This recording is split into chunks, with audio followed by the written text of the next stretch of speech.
Tonight, major fallout after that near rebellion in Moscow, with mercenaries threatening to overthrow parts of Vladimir Putin's government. Those armed fighters now pulling out of the cities they'd taken inside Russia as our reporter gets inside Moscow, a city that was bracing for battle just hours ago.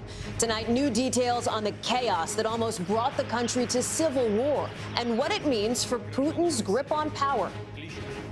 We've seen more cracks emerge in the Russian facade. Tornadoes touching down in Indiana late today, with a deadly heat wave in Texas turning dangerous. One teenager now dead, with temperatures feeling like 120. Plus, how 12 people trying to cool down in this lazy river ended up in the hospital.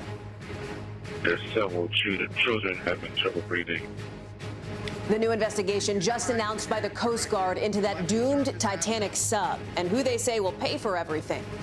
Dramatic body camera footage showing the moments before 3 San Antonio police officers killed a woman at her own home. The charges they now face. The race to stop a possible environmental disaster after part of this train dropped into the Yellowstone River.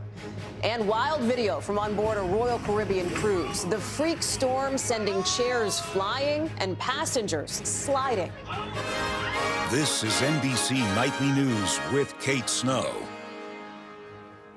Good evening. I'm Hallie Jackson in for Kate Snow, and we begin tonight with the shock and the uncertainty now around the world after mercenary rebels called off their march on Moscow, ending the biggest threat to the Kremlin's power in decades. About his grip on power and what it means for Putin's war in Ukraine. President Biden speaking late today with the Ukrainian president and huddling with his own top advisors as we learn new details about what the U.S. knew and when. World leaders are just beginning to sift through the fallout of this revolt, one that lasted only about 24 hours. But understanding its impact could take months. Our Keir Simmons has made his way to Russia and starts us off in Moscow for us tonight. Keir, thank you. Back here at home, that brutal, unrelenting heat wave in Texas has now turned deadly after a teenager died. The temperatures today felt like 120 degrees in some spots, while in the Midwest, we're tracking reports of tornadoes that hit late today. Priscilla Thompson reports from Houston.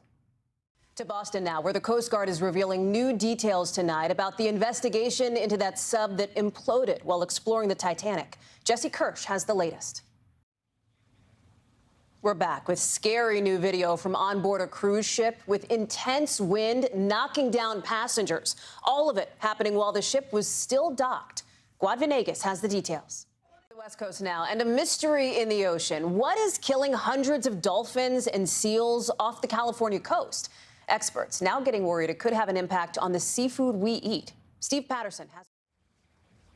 We are back with new concerns about a possible toxic spill in the Yellowstone River after a train derailed and a bridge collapsed in Montana. Stores closing their doors or shutting down altogether. It's been a crisis for malls around the country.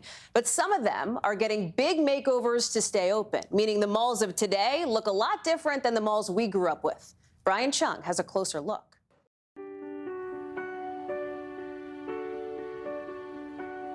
There is good news tonight about second chances and the love surrounding one woman through the fight of her life.